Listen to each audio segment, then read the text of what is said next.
국민의힘 중앙윤리위원회가 이준석 전 대표에 대한 추가 징계 절차에 착수하기로 했습니다.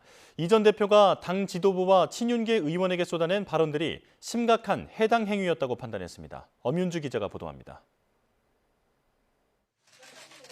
예정에 없던 휴일 긴급회의를 연 국민의힘 윤리위원회가 이준석 전 대표에 대한 추가 징계 절차에 들어가기로 했습니다. 양두구육과 신군부, 개고기 등 이 전 대표가 당 지도부와 친윤계 의원들을 향해 쏟아낸 발언들을 해당 행위로 본 겁니다.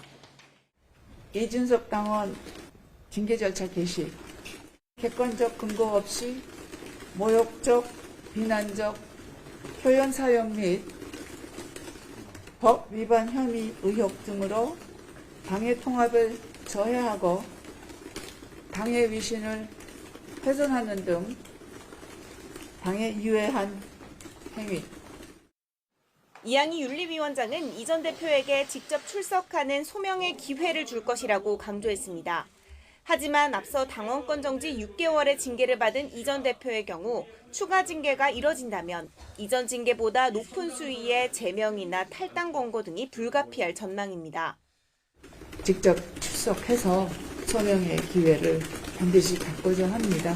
당원 당규상 중한 징계가 불가피하다는 전망도 나오는데 어떻게? 당원 당규상에 저희들은 모든 것을 근거해서 진행을 할 것입니다.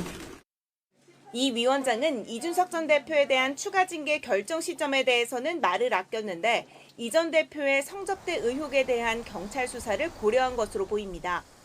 공소시효가 오는 25일쯤이라는 것을 감안했을 때 경찰이 조만간 수사 결과를 발표해 기소 의견으로 검찰에 송치한다면 징계 속도는 더 빨라질 수도 있습니다.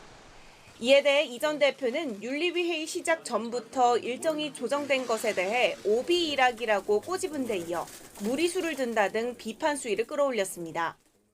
그거를 판단받는 것 자체를 좀 두려워할 것이다. 이번에 또 이제 뭐 순방 가신다고 하는데 그 사이에 아마 또 이제 뭔가를 꾸미고 있지 않을까.